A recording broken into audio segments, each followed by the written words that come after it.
Well, the weather's nasty outside, but I want to talk to y'all anyway. So let's talk about confidence. But before we do that, let me get a little bit more comfortable.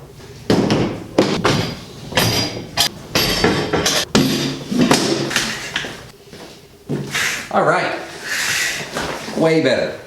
Okay, so let's go through some of the mental aspects of disc golf, and hopefully it'll be helpful and get you to elevate your game to the level that you want to achieve. So, confidence, we'll start there. Confidence is basically the basis from which everything transpires from a competitive standpoint. I love confidence, like not arrogance. Don't confuse arrogance and confidence. So confidence is ultimately the belief and trust that you are capable of doing a specific action. Arrogance, on the other hand, is an overinflated sense of self that is typically accompanied by you just describing how amazing that you are to all of your buddies and convincing them that you're a good disc golfer. Listen, if you're a good disc golfer, people will already know. Don't go sell yourself and tell everyone how amazing you are. So, getting back to confidence. It's good to know the goals that you have. Mentally setting yourself up to win in a tournament takes a lot of mental fortitude. Confidence can be built up and confidence can be torn down in a matter of seconds. So, in order for you to consistently win on a tournament level, you need to be confident. You need to be consistent. And confidence is directly linked to practice and experience. If you get up on the tee and it's your first time to throw a roller, that is something that you're not very confident in, right? I mean, that roller is going to go anywhere it chooses and probably not in the way that you want it to.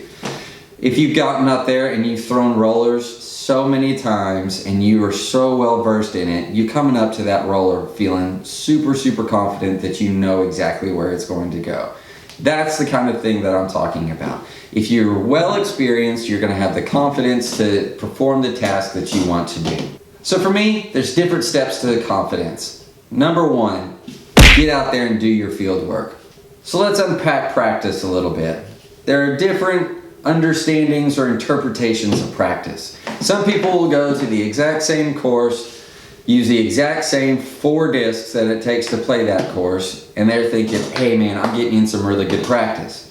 Well, I mean, if you think about it, there's 18 holes. If you're going to play 18 holes, you're going to throw your drive 18 times. You're going to make a putt 18 times if you're having a really, really, really good day. And that's going to be about it. So you're not getting a whole lot out of that practice experience. I think that the best way to practice is to do field work. So go to an empty field and unload your whole bag on every angle, hyzer, straight, and anhyzer. You need to know how each of your discs flies on every angle that you can put it on. When you're doing that, you're throwing hundreds of shots potentially in a single session. Instead of just throwing 18, you're getting solid practice with every one of your discs. That's going to make you a threat on not just your home course, it's going to make you a threat on every course, because every line you will have seen it in your mind throwing the discs that you've been throwing out of your bag. Number 2, practice how you play. So I've seen a lot of players take a massive stack of putters, like 10 putters, and they're cradling them in their arm like an infant, and then they're putting with every one of them. Unless you're going to hold 10 putters while you're putting in a tournament, that's not going to do you a ton of good. Ultimately, your body's going to respond to you holding those putters when you're practicing. That's what it's going to be looking for in its muscle memory. So don't do that when you're practicing. Practice exactly how you need to throw in a tournament. If you hold a disc in your offhand while you're putting, do that while you're practicing. Practice exactly how you play in a tournament. Your muscles will remember that. Your mind will remember how everything feels, and you'll putt and play with more confidence.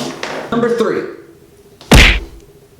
know how to navigate mistakes. Mistakes are going to happen to literally everyone. The top players in the world shank them left and right, every now and then. And how they scramble out of that situation defines them as an elite player. Same can be true of you. Something happens to your disc that gives you an unexpected bogey. How do you mentally go through that?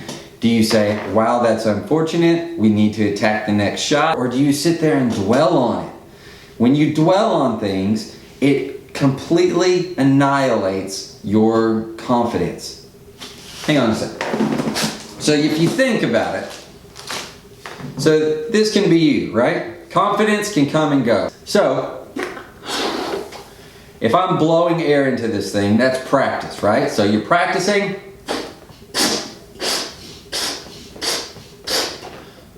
Lots of practice. You have lots of confidence going into a tournament. You shank one off to the side, you hit the basket and roll away. What happens? You have a little bit of